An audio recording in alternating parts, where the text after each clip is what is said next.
The Forgotten Incorporated is a 501c3 nonprofit organization that is chartered to serve homeless women age 55 and over. The Forgotten seeks to transform the lives of older women who have fallen on hard times and need a safe place to stay, as well as inspiration and hope for tomorrow. Recently, the Forgotten founder and president Ruby Colbert and board member Kim Sparrow left the comfort of their homes to live on the streets. Through this experience they will never forget. They gained greater insight into the conditions of homeless women and their personal life circumstances. Hi, we're here down on Madison and 12th Street near Cass, talking to Teresa. Teresa, can you tell us how long you've been here on the street? I've been in Arizona since 2010, March of 2010. I became homeless in June of 2010.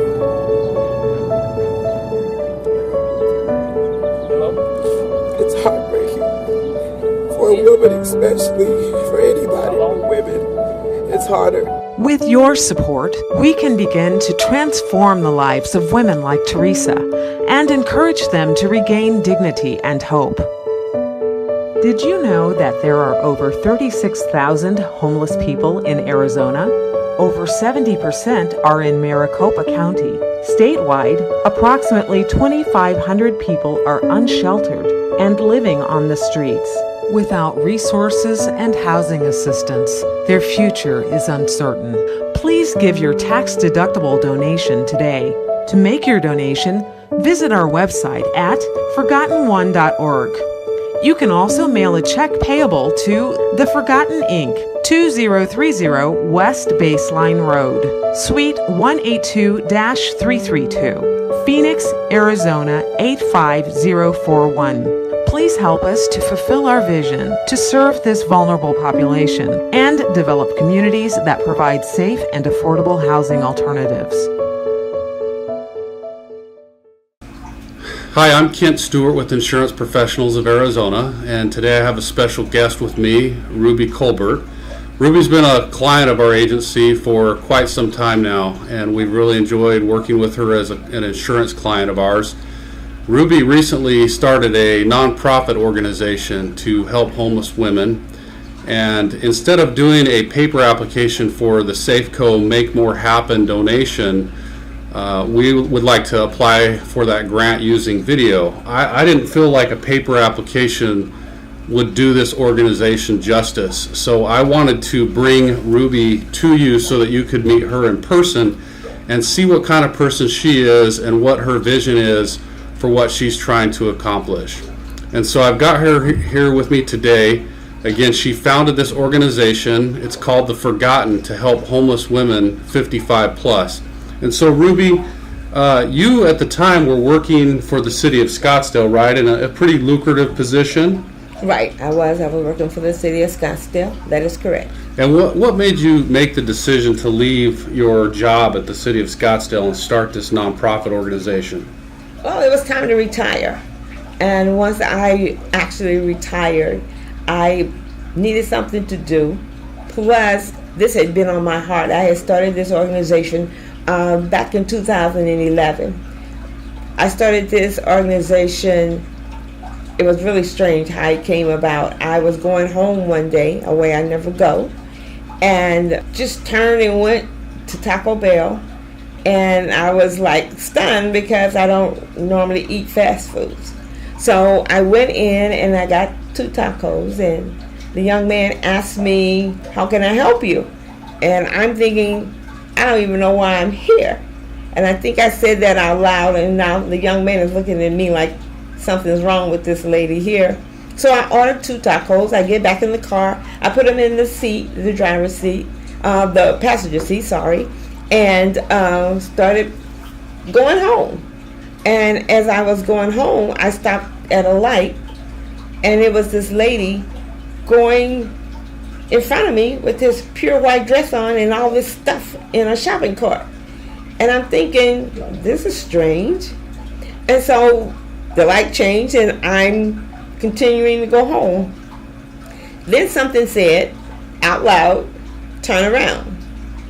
Now I'm like, okay, I don't know what kind of day this is, but it's really strange. So I said out loud, turn around. And I kept going, and something said again, turn around. Then I said, okay, Lord, if this is you, I'm going to be obedient, and I'm going to turn around. And I turned around, and the lady that I saw earlier was sitting on the ground in this really, really white dress, and she got up. When I pulled up, she got up. She came over to the car, and we started talking. I asked her, why was she out here? And she said that she was homeless and had been homeless for about 2 years. And she continued to tell me that she had a real good job lined up. That's why she moved here from Ohio. And when she knew anything, the job had fallen through. She thought she'd get something else. She didn't get anything else, and she found herself homeless. So I asked her, did she want the tacos that I had just purchased? And so when I asked her about them, she said, oh yeah, I would like to have them. So I gave her the tacos, and she tore into them right away, which to me that she was really hungry. And so she started to eat the tacos, and she was trying to talk to me and eat it at the same time. And that was heartbreaking for me. That was really heartbreaking. And so I said to her, I'm going to come back and I'm going to check on you. But before that, right before I got ready to give her the tacos, as I was going to give them to her, I was going to say, I don't know why I purchased them. But then it came real clear why I purchased them. It was to give them to her because she was hungry. And so I cried all the way home. And I told God, if this is what you want me to do, then I'll do it. And ever since then, I've been trying to do little by little, put it together, and here we are today.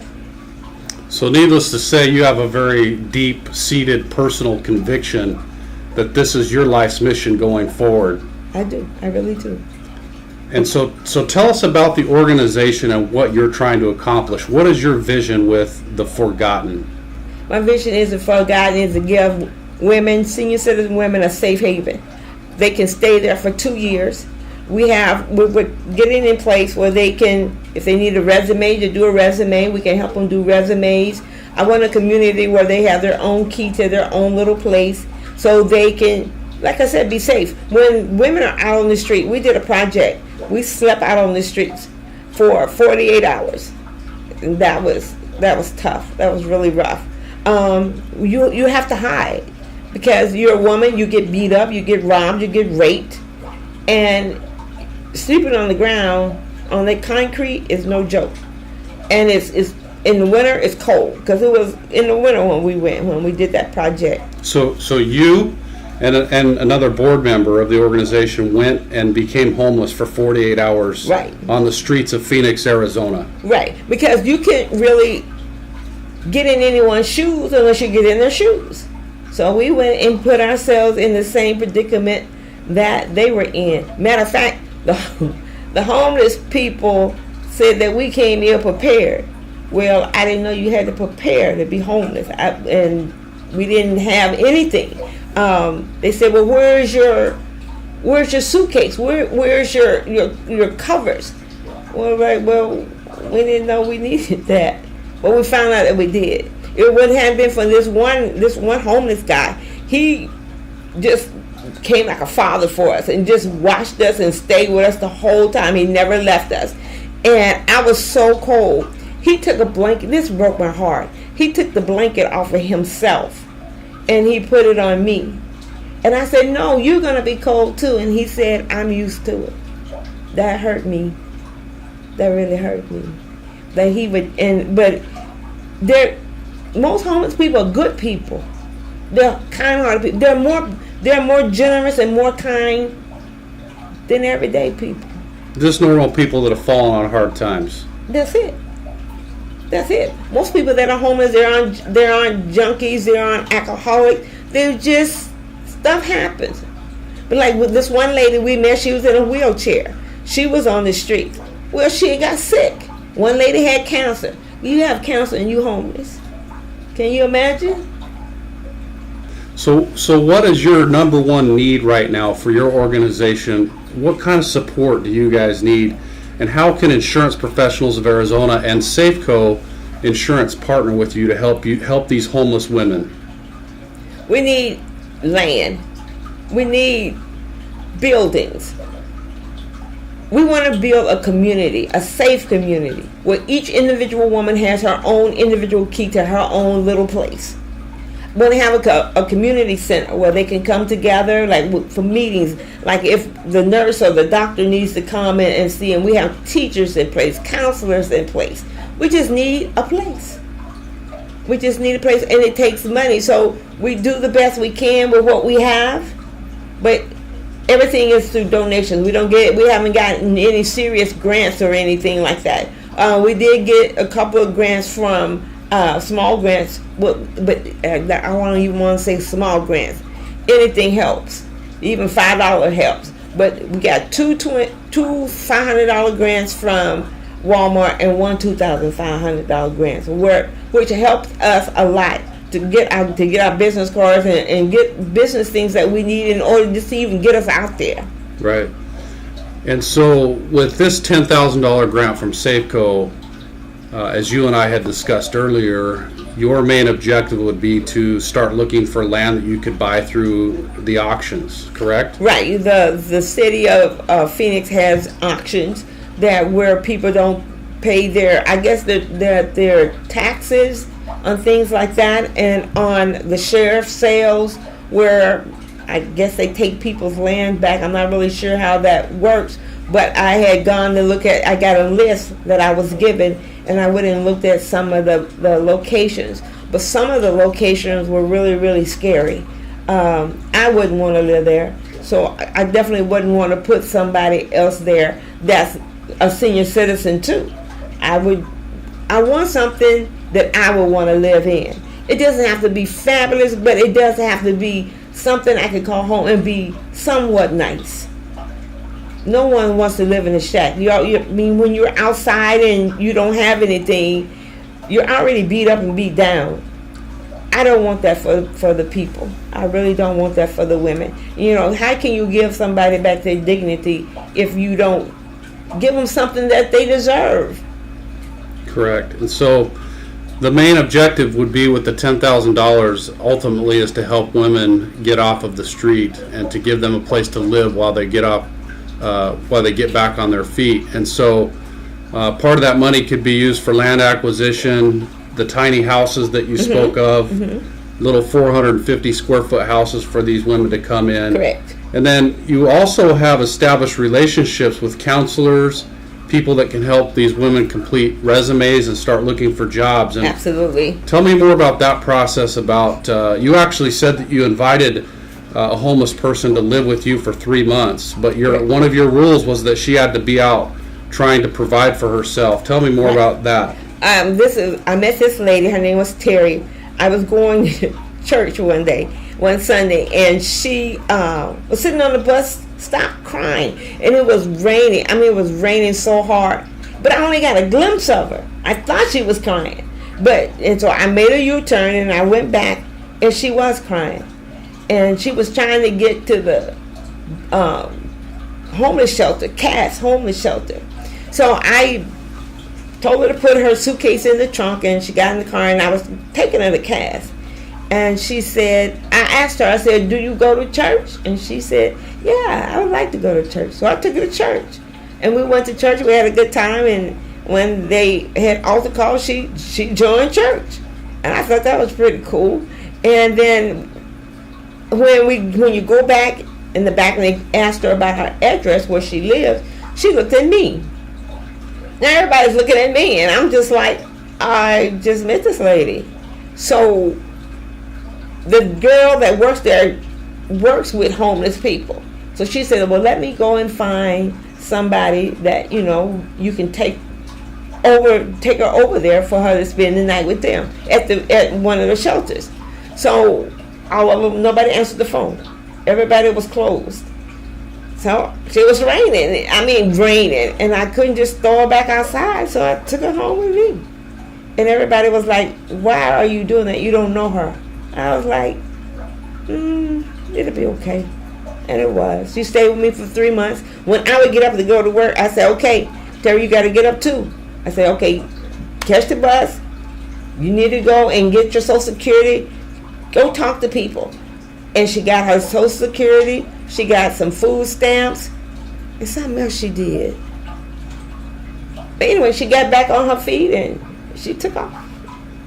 That's wonderful, and so great of you to bring a stranger into your home and let her live there for that period of time. So you volunteer currently at a place, a facility that you were telling me that they can come during the day, but they don't get to stay there during the night. They have to go back out on the street. Right. So what is that place? The Justice Center. They get to stay there from, I think it's from 7 to 3. I know they have to be out by 2:30, 3 o'clock. Everybody has to leave. Then they have to go back out on the streets. But they can come there in the mornings and get a cup of coffee, maybe breakfast, whatever. It might be cereal. I'm not really sure what they serve them, but I know that they can come there during that period of time. But they have to leave by 2:30 or 3 o'clock. They can't stay there all day. So they have nowhere to sleep. No, not there. No, they have to get out. They have to get out and go back. How many homeless women? And I know your organization is dedicated to 55 plus, so senior women. How many senior women are on the streets homeless right now? Do you know that number? Or could you give us your guess? Right now in Maricopa County, they hide. I don't think they actually have. Normally when they take the results, it's normally women and children and men. Yeah, some of the women, but most of the women hide. Because why they hide, I really don't know the real answer to that. I know for us, like when we were on the street, we had to hide because we didn't want to get beat up, robbed, or raped. And trying to find, oh my God, trying to find a bathroom that's humiliating. You're just out in the world and you just, that was humiliating. A humiliating experience. Yeah, it was humiliating. And you talked to the way where people were treating you and looking at you. And yeah, when you're homeless, most people, they don't pay you any attention, or they'll look at you like, you're garbage. And they don't even know you. They don't know your story or anything. Like we were just out there just, seeing what it would be like. But people don't talk to you. I tried to talk to a couple of people and they just look at you like, I dare you talk to me, which was really hurtful because I just wanted to say, hey, look, I'm just out here experimenting, I'm not out here, thank God, for real. But it's terrible how people treat people and you don't know their story. Mm-hmm. You don't know. You want to pass me your brochure that you have over there? So this again is Ruby's organization. It's called The Forgotten, Serving Women 55 Plus. And as you can see, Ruby is passionate about this nonprofit organization. Her goal and her life's mission now that she's retired from her full-time employment, as she started this organization to help these women rehabilitate and get off the streets. And what I mean when I say rehabilitate is if they need help with counseling, emotional counseling, education, completing a resume, just getting cleaned up and getting clothing for a job interview. That's great. Getting the education that they need to go do those things to re-enter the workforce and get back on their feet. That is her life's mission. From my interaction with Ruby, I know that if Safeco were to make this donation to her organization, that it would be put to good use in the Phoenix, Arizona community, helping these women who are not getting the help that they need. They have no place to sleep. They don't have food, clothing, shelter. The basic necessities of life is what Ruby is trying to provide for these homeless women at this time. So Safeco, I'm giving my endorsement to Ruby. Again, I've known her for probably at least 10 years, I would say, maybe more, 10 years. She's been a client of Insurance Professionals of Arizona, and we want to give back to our community And her organization is top notch. It's about as good as any organization that I can think of, and this money would be put to good use. So And I just wanted to say one last thing is that they will get to stay in our facility for 2 years. We give them 2 years to get back on their feet. We encourage them to get their dignity back and get their lives back and go on and be successful.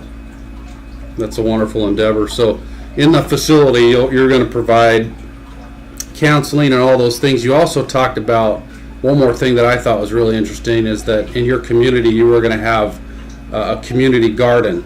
Right. We want to have any type of fruit tree that would grow here. We want to have fruit trees. That would be part of their backyards. Then also we want to have gardens. Everybody has to participate.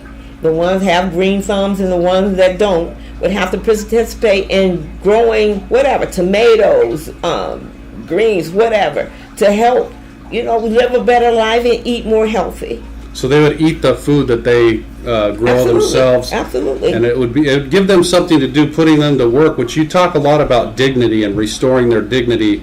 I think those things go a long way when they can plant food, harvest the food, and eat the food that they work for. Right. And would like to have a location until we get some type of bus, or so that we could take them to the store or whatever. I would like to have a community that they could be pretty much close to grocery stores and things like churches, because I think spiritually they would need things spiritually also. I know I do. So I would like for it to be in a neighborhood, their own neighborhood, because I want everybody would be in the same boat.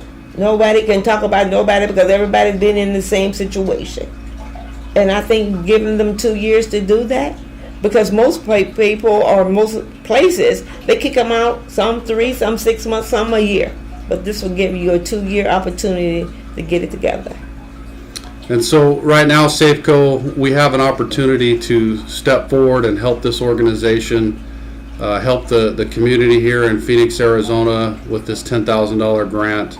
Would go a long way. Absolutely. And this is the best way that our agency can be involved with this organization. There's not a lot of boots on the ground work for us to do. There's not a lot of service work for us to get our hands dirty doing. But financially and fundraising is perhaps the best way that we can support the organization. True. That's true. Because it takes money to run an organization. It takes money to raise more money to continue to fund the operation. Correct. So Safeco, hopefully we'll get the opportunity to get this grant and work with you between Safeco and this organization, The Forgotten. We can help these homeless women. Thank you. Thank you.